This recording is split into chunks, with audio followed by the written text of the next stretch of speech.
So the Miata's finally up and running, which is great. What's not great is the way that it handles. It's lurchy. I am between every gear shift getting thrown all over the place. This car sucks to drive, and I'm gonna figure out why. This officially marks the beginning of the budget build Miata. Every part that I have to replace is gonna be upgraded, but every upgrade is gonna be the cheapest option that I can find.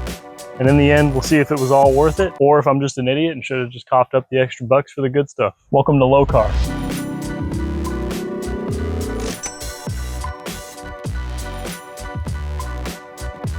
So let's talk about why this car handles like crap. Generally speaking, there are two major components when it comes to the ride quality of your vehicle: the coil spring and the shock absorber. So these basically work together to perform different parts of the same job. The spring mostly holds the weight of the vehicle while helping to absorb different shocks and bumps.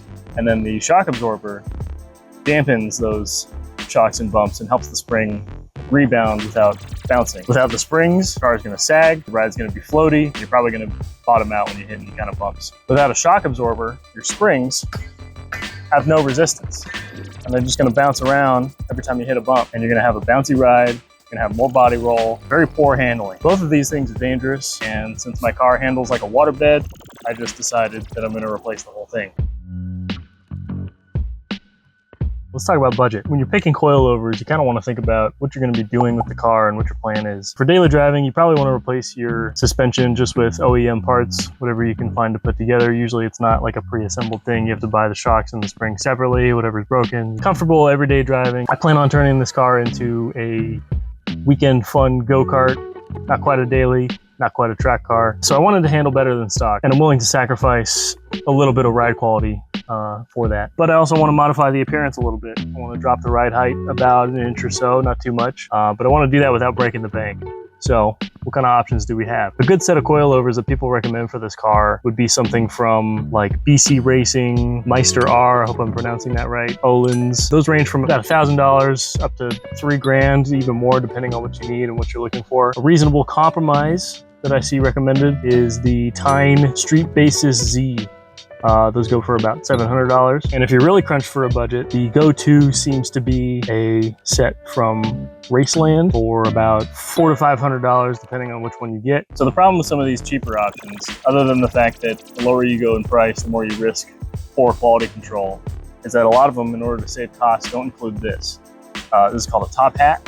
This sits on top of your strut assembly and gives it a hefty reinforced mounting surface to the body of your car. Considering the state of the rest of the car, I wasn't sure of the condition of my top hats, so I just assumed that they were bad. These are pretty rusty, actually, now that I'm looking at them closer. They are pretty bad. That could add another $80 to the cost of even these cheaper options if you wanted to go with a stock replacement. So with that in mind, I didn't buy any of those options.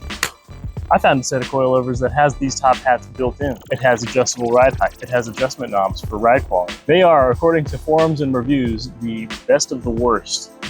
What brand is this? Rev 9 Power Hyper Street Performance Suspension System.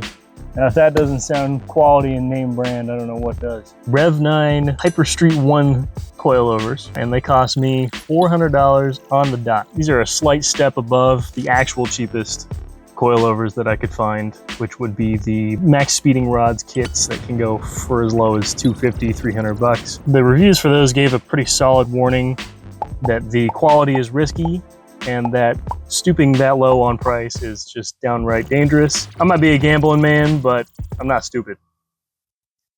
Well, so these Rev 9s are in my budget build sweet spot. They're the all-in-one unit, get the job done, quick and easy replacement, with the added bonus of some stiffer handling and adjustable ride height. Now, most people will probably tell you, don't cheap out on car parts.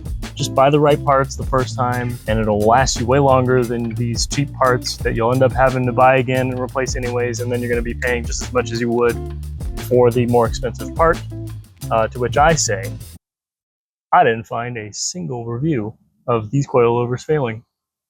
So the general opinion of these seems to be that the ride quality is acceptable on the softest setting. So we're going to try that first. I have some more suspension work to do later on. So this is kind of a perfect opportunity to try something see how it goes, and then we'll be opening it back up and we can make adjustments while we're in there again. Hopefully, this will answer a lot of my problems with the way this car drives. It says it lowers the car 1.5 inches no matter what. The whole strut assembly is 1.5 inches or whatever shorter. So you would think that the car would be sitting noticeably lower, except it's not. I took a picture of the front of this car right before I got the other side up on jack stands. You can see that it's actually sitting pretty level, because I'm pretty sure that the old shocks are blown out so bad that the car actually was sitting lower than normal because of how worn out it was. I thought I was gonna lower the car just a little bit, just for a little bit of looks. I'm gonna get some wheels, I'm gonna get some new fitment, and I ended up pretty much exactly where it was before. That's obviously not the only reason I'm doing this. Hopefully the functionality is a lot better. Look at it. Look at the dust boot is in like separate little rings. Every little accordion piece is its own little ring. You've served your purpose well. Onto the new struts. And honestly, you know, there's something satisfying about, this is kind of the first brand new piece that I'm putting in this car. It deserves it. This car has gone a long time without the proper care and attention that it needs. And so, you know, it deserves a little something new, a little something fresh. Yeah, we're gonna get you patched up, buddy. These two rings up top in this little section here, these are all your adjustment rings here.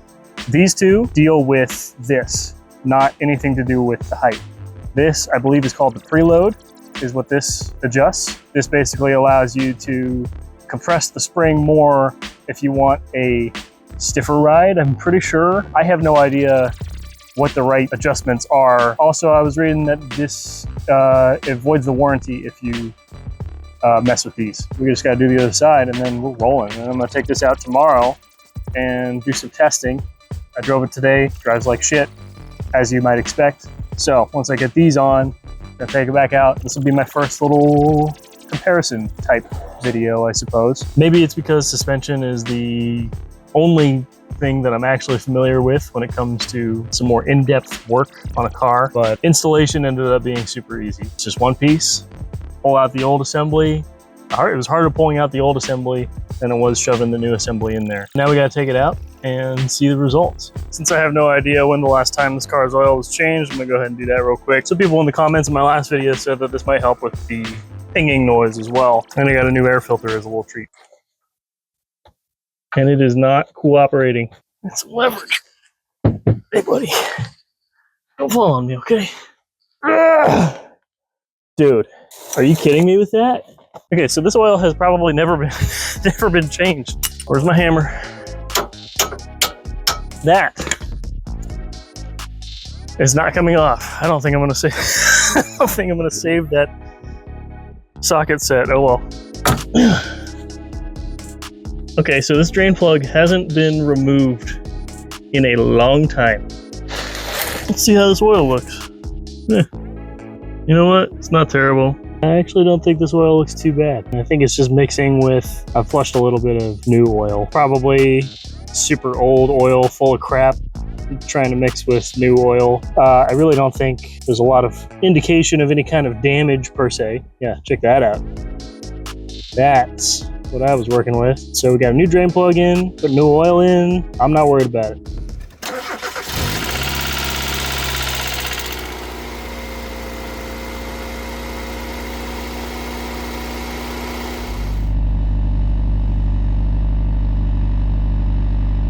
One comment said, change oil, and then it says the lifters are probably gunked up. So don't be afraid to rev it high. Yeah, you gotta tell me twice.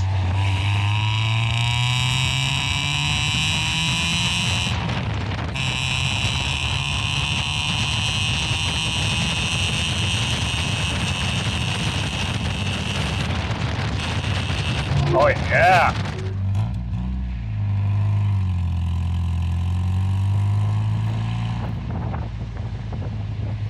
In many ways, it's probably not better than the actual stock suspension, but my stock suspension was awful.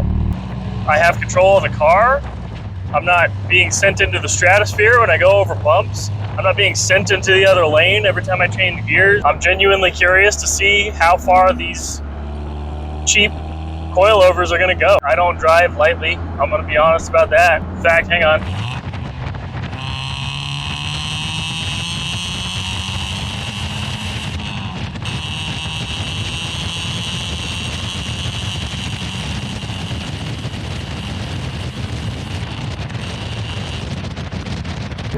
right, do I have a car?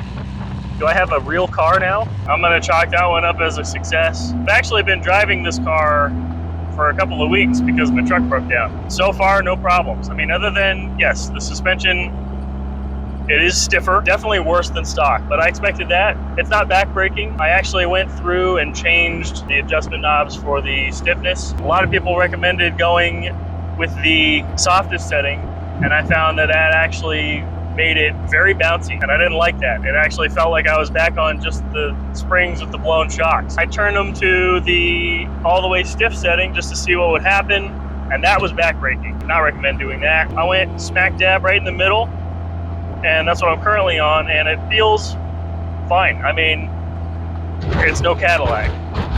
I can put up with that for $400. So after driving this car for a couple of weeks, I can confidently say that this is a success so far. For just $400, these coilovers have completely blown away my expectations. They've completely fixed my drivability problem. I can't in good conscience recommend that you go out and buy the cheapest coilovers that you can, but I will be driving these like I normally would. If they break or something goes catastrophically wrong, I'll report back and then we'll fix it from there. There's still rattles in the front that need to be addressed. There's alignment issues, there's wheels and tires. That's gonna be coming up. We're gonna go through all the way through the handling, and then we'll get into the drivetrain.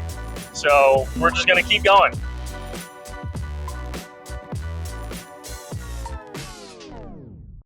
Thank you for watching. I hope you enjoy watching these videos as much as I enjoy making them. If you made it this far and this is your first video of mine, consider checking out my other content. I've got about 4 other videos currently of the progress so far and what I've done. And if you are caught up and you like what you saw so far, hope you subscribed. Hope you liked the video. I hope you consider leaving a comment if you have any advice or suggestions or just want to say what's up. We've got a lot more coming up. Obviously, there's a lot more work on this thing. If you like more than just the Miata, if you like cars in general, I've also got a motorcycle that I've got to get running. I've got a classic car that I got to get home, and I hope you will stick around. I'll be seeing you guys in a few weeks. Cool.